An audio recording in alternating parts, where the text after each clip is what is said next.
झारखंड और महाराष्ट्र के विधानसभा चुनावों के बाद अभी अभी आया बिहार से एक चौंकाने वाला ओपिनियन पोल।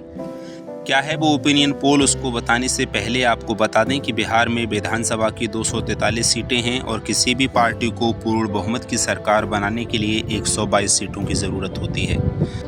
आपको बता दें कि भारतीय जनता पार्टी और जेडीयू ने लोकसभा चुनावों में अच्छा प्रदर्शन किया था, तो वहीं आरजेडी का प्रदर्शन काफ़ी खराब रहा। उसी के बाद अभी ओपिनियन पोल विधानसभा चुनावों को लेकर आया है।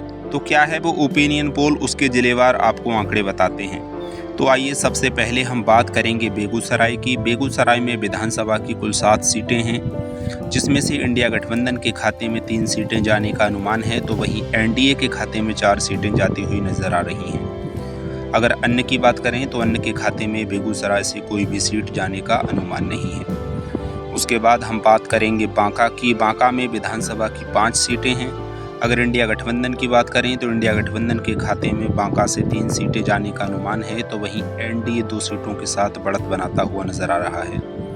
अगर अन्य की बात करें तो अन्य के खाते में बांका से कोई भी सीट जाती हुई दिखाई नहीं दे रही है। अगला जिला है औरंगाबाद। औरंगाबाद में विधानसभा की 6 सीटें हैं, जिसमें से इंडिया गठबंधन के खाते में 3 सीटें जाती हुई नजर आ रही हैं, तो वहीं एनडीए के खाते में भी 3 सीटें जाने का अनुमान है। अगर अन्य की बात की जाए तो अन्य के खाते में औरंगाबाद से कोई भी सीट जाने का अनुमान नहीं है। उसके बाद हम बात करेंगे अररिया की। अररिया में विधानसभा की 6 सीटें हैं। अगर इंडिया गठबंधन की बात करें तो इंडिया गठबंधन के खाते में 4 और एनडीए के खाते में अररिया से 2 सीटें जाने का अनुमान है।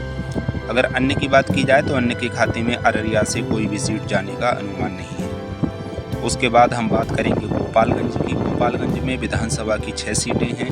अगर इंडिया गठबंधन की बात करें तो इंडिया गठबंधन के खाते में 4 सीटें जाने का अनुमान है, तो वहीं एनडीए के खाते में गोपालगंज से 2 सीटें जाती हुई नजर आ रही हैं। अगर अन्य की बात करें तो अन्य के खाते में यहाँ से कोई भी सीट जाने का अनुमान नहीं है।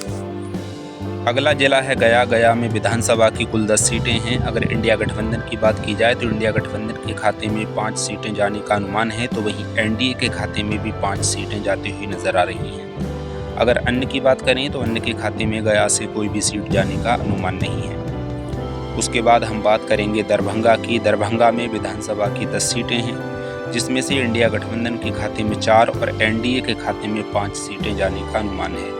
अगर अन्य की बात करें तो अन्य के खाते में दरभंगा से 1 सीट जाने का अनुमान है।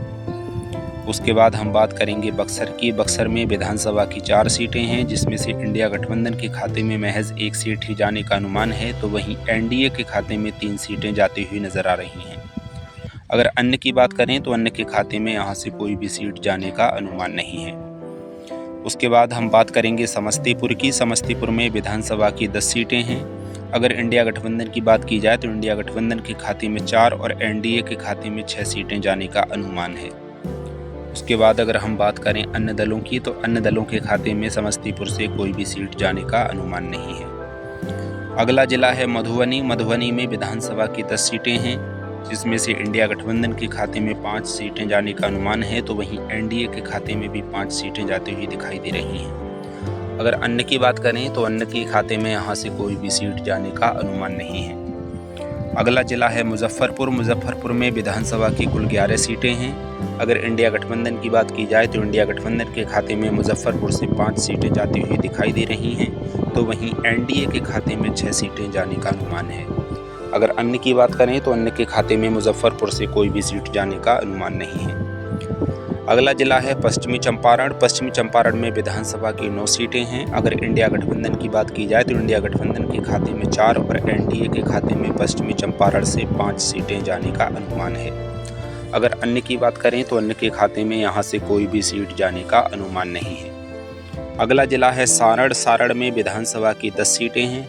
अगर इंडिया गठबंधन की बात करें तो इंडिया गठबंधन के खाते में 5 सीटें जाने का अनुमान है, तो वहीं एनडीए के खाते में 4 सीटें जाती हुई नजर आ रही हैं। अगर अन्य की बात करें तो अन्य के खाते में सारण से महज 1 सीट ही जाने का अनुमान है। अगला जिला है पूर्वी चंपारण। पूर्वी चंपारण में विधानसभा की 12 सीटें हैं। अगर इंडिया गठबंधन की बात करें तो इंडिया गठबंधन के खाते में 7 और एनडीए के खाते में 5 सीटें जाने का अनुमान है।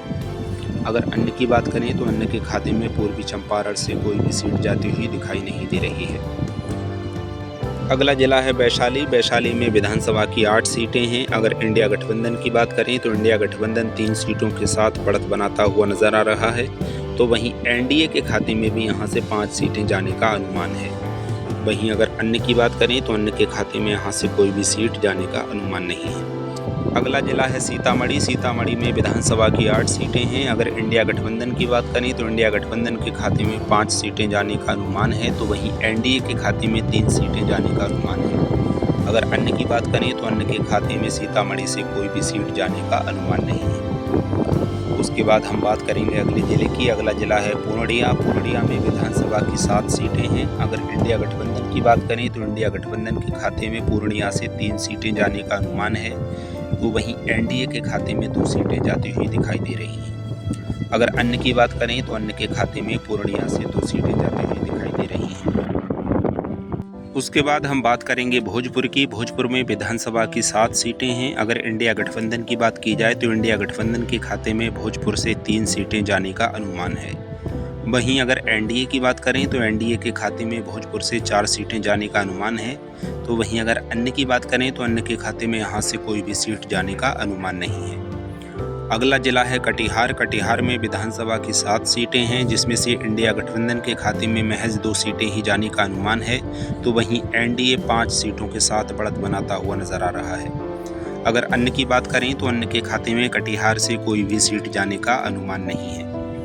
अगला जिला है रोहतास। रोहतास में विधानसभा की 7 सीटें हैं। अगर इंडिया गठबंधन की बात की जाए तो इंडिया गठबंधन के खाते में 4 और एनडीए 3 सीटों के साथ बढ़त बनाता हुआ नजर आ रहा है।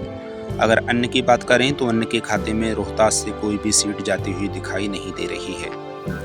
उसके बाद हम बात करेंगे भागलपुर की। भागलपुर में विधानसभा की कुल 7 सीटें हैं, जिसमें से इंडिया गठबंधन के खाते में 3 और एनडीए 4 सीटों के साथ बढ़त बनाता हुआ नजर आ रहा है। अगर अन्य की बात की जाए तो अन्य के खाते में भागलपुर से कोई भी सीट जाने का अनुमान नहीं है। अगला जिला है किशनगंज। किशनगंज में विधानसभा की 4 सीटें हैं, जिसमें से इंडिया गठबंधन के खाते में 2 और एनडीए के खाते में भी 2 सीटें जाने का अनुमान है। अगर अन्य की बात की जाए तो अन्य के खाते में किशनगंज से कोई भी सीट जाती हुई दिखाई नहीं दे रही है। उसके बाद हम बात करते हैं पटना की। पटना में विधानसभा की 14 सीटें हैं, जिसमें से इंडिया गठबंधन के खाते में 6 सीटें जाने का अनुमान है, तो वहीं एनडीए 7 सीटों के साथ बढ़त लेता हुआ नजर आ रहा है। अगर अन्य की बात की जाए तो अन्य के खाते में पटना से महज 1 सीट ही जाने का अनुमान है। उसके बाद हम बात करेंगे अगले जिले की। अगला जिला है नालंदा। नालंदा में विधानसभा की कुल 7 सीटें हैं, जिसमें से इंडिया गठबंधन के खाते में 2 सीटें जाने का अनुमान है, तो वहीं एनडीए के खाते में 5 सीटें जाती हुई नजर आ रही हैं। अगर अन्य की बात करें तो अन्य के खाते में नालंदा से कोई भी सीट जाने का अनुमान नहीं है। उसके बाद हम बात करते हैं अरवल की। अरवल में विधानसभा की 2 सीटें हैं। अगर इंडिया गठबंधन की बात करें तो इंडिया गठबंधन के खाते में 2 की 2 सीटें जाने का अनुमान है, तो वहीं एनडीए और अन्य के खाते में यहाँ से कोई भी सीट जाने का अनुमान नहीं है। अगला जिला है शेखपुरा। शेखपुरा में विधानसभा की कुल 2 सीटें हैं। अगर इंडिया गठबंधन की बात करें तो इंडिया गठबंधन के खाते में 1 सीट जाने का अनुमान है, तो वहीं एनडीए के खाते में भी 1 सीट जाती हुई दिखाई दे रही है। अगर अन्य की बात करें तो अन्य के खाते में शेखपुरा से कोई भी सीट जाने का अनुमान नहीं है। अगला जिला है कैमूर। कैमूर में विधानसभा की 4 सीटें हैं। अगर इंडिया गठबंधन की बात करें तो इंडिया गठबंधन के खाते में कैमूर से महज 1 सीट ही जाती हुई दिखाई दे रही है। उसके बाद अगर हम एनडीए की बात करें तो एनडीए के खाते में 3 सीटें जाने का अनुमान है, जबकि अन्य का खाता खुलता हुआ नजर नहीं आ रहा है। उसके बाद हम बात करेंगे जहानाबाद की। जहानाबाद में विधानसभा की कुल 3 सीटें हैं, जिसमें से इंडिया गठबंधन के खाते में 2 और एनडीए के खाते में 1 सीट जाने का अनुमान है। अगर अन्य की बात की जाए तो अन्य के खाते में जहानाबाद से कोई भी सीट जाने का अनुमान नहीं है। उसके बाद हम बात करते हैं अगले जिले की। अगला जिला है मुंगेर। मुंगेर में विधानसभा की 3 सीटें हैं। अगर इंडिया गठबंधन की बात करें तो इंडिया गठबंधन के खाते में 2 सीटें जाने का अनुमान है, तो वहीं एनडीए के खाते में मुंगेर से 1 सीट जाती हुई दिखाई दे रही है। अगर अन्य की बात करें तो अन्य के खाते में मुंगेर से कोई भी सीट जाने का अनुमान नहीं है। अगला जिला है मधेपुरा। मधेपुरा में विधानसभा की 4 सीटें हैं। अगर इंडिया गठबंधन की बात की जाए तो इंडिया गठबंधन के खाते में मधेपुरा से 1 सीट जाने का अनुमान है। उसके बाद अगर हम एनडीए की बात करें तो एनडीए के खाते में मधेपुरा से 3 सीटें जाती हुई दिखाई दे रही हैं। अगर अन्य की बात करें तो अन्य के खाते में यहाँ से कोई भी सीट जाने का अनुमान नहीं है। उसके बाद हम बात करते हैं खगड़िया की। खगड़िया में विधानसभा की 4 सीटें हैं, जिसमें से इंडिया गठबंधन के खाते में महज 1 सीट ही जाने का अनुमान है, जबकि एनडीए के खाते में खगड़िया से 3 सीटें जाती हुई दिखाई दे रही हैं। अगर अन्य की बात करें तो अन्य के खाते में यहाँ से कोई भी सीट जाने का अनुमान नहीं है। उसके बाद हम बात करते हैं जमुई की। जमुई में विधानसभा की 4 सीटें हैं। अगर इंडिया गठबंधन की बात करें तो इंडिया गठबंधन के खाते में 2 और एनडीए के खाते में भी 2 सीटें जाने का अनुमान है। वहीं अगर अन्य की बात की जाए तो अन्य के खाते में जमुई से कोई भी सीट जाने का अनुमान नहीं है। इसके बाद हम बात करेंगे नवादा की। नवादा में विधानसभा की 5 सीटें हैं। अगर इंडिया गठबंधन की बात करें तो इंडिया गठबंधन के खाते में 2 सीटें जाने का अनुमान है, तो वहीं एनडीए के खाते में नवादा से 3 सीटें जाती हुई दिखाई दे रही हैं। अगर अन्य की बात करें तो अन्य के खाते में यहाँ से कोई भी सीट जाने का अनुमान नहीं है। उसके बाद हम बात करते हैं सहरसा की। सहरसा में विधानसभा की कुल 4 सीटें हैं। अगर इंडिया गठबंधन की बात की जाए तो इंडिया गठबंधन के खाते में सहरसा से 2 सीटें जाने का अनुमान है, तो वहीं एनडीए के खाते में भी 2 सीटें जाती हुई नजर आ रही हैं।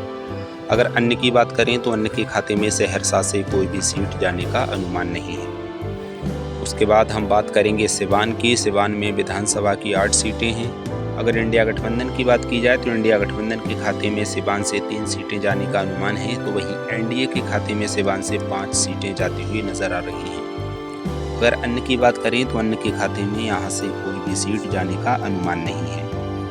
अब हम बात करते हैं शिवहर की। शिवहर में विधानसभा की मात्र 1 सीट है, जो कि इंडिया गठबंधन के खाते में जाती हुई नजर आ रही है, तो वहीं एनडीए और अन्य का यहाँ से खाता खुलता हुआ नजर नहीं आ रहा है। उसके बाद हम बात करेंगे सुपौल की। सुपौल में विधानसभा की 5 सीटें हैं। अगर इंडिया गठबंधन की बात करें तो इंडिया गठबंधन के खाते में 3 और एनडीए के खाते में 2 सीटें जाने का अनुमान है। अगर अन्य की बात करें तो अन्य के खाते में सुपौल से कोई भी सीट जाने का अनुमान नहीं है। अगला जिला है लखीसराय। लखीसराय में विधानसभा की 2 सीटें हैं। अगर इंडिया गठबंधन की बात करें तो इंडिया गठबंधन के खाते में 1 सीट जाने का अनुमान है, तो वहीं एनडीए के खाते में भी 1 सीट जाती हुई नजर आ रही है। वहीं अगर अन्य की बात करें तो अन्य के खाते में यहाँ से कोई भी सीट जाने का अनुमान नहीं है। अब हम बात करते हैं कुल सीटों की। तो आपको बता दें कि जिस तरीके से ये जो आंकड़े आप देख रहे हैं, ये ओपिनियन पोल के आंकड़े हैं, और ओपिनियन पोल के आंकड़ों के अनुसार अगर आपको हम बताएं कुल सीट यानी किस पार्टी के खाते में कितनी सीटें जाने का अनुमान है, तो आपको बता दें इंडिया गठबंधन के खाते में 114 सीटें जाने का अनुमान है, तो वहीं एनडीए के खाते में 124 सीटें जाने का अनुमान है। वहीं अगर अन्य की बात करें तो अन्य के खाते में बिहार से 243 सीटों में से 5 सीटें जाती हुई दिखाई दे रही हैं। तो आपको बता दें कि चुनाव होने के बाद जब नतीजे सामने आएंगे तभी क्लियर हो पाएगा कि किस पार्टी को कितनी सीटें मिलेंगी या किस पार्टी का मुख्यमंत्री बनेगा और किस पार्टी की बनेगी सरकार। आप ये जो आंकड़े देख रहे हैं ये ओपिनियन पोल के आंकड़े हैं, वो तो चुनाव होने के बाद जब नतीजे सामने आएंगे तभी क्लियर हो पाएगा कि किस पार्टी की बनेगी सरकार और कौन बनेगा बिहार का अगला मुख्यमंत्री। आपको क्या लगता है, आप हमारे कमेंट बॉक्स में बता सकते हैं कि बिहार का कौन बनेगा मुख्यमंत्री और बिहार में किसकी बनेगी सरकार। फिलहाल ऐसी ही और अधिक चुनावी अपडेट के लिए जुड़े रहिए लोकसभा न्यूज़ 24 के साथ।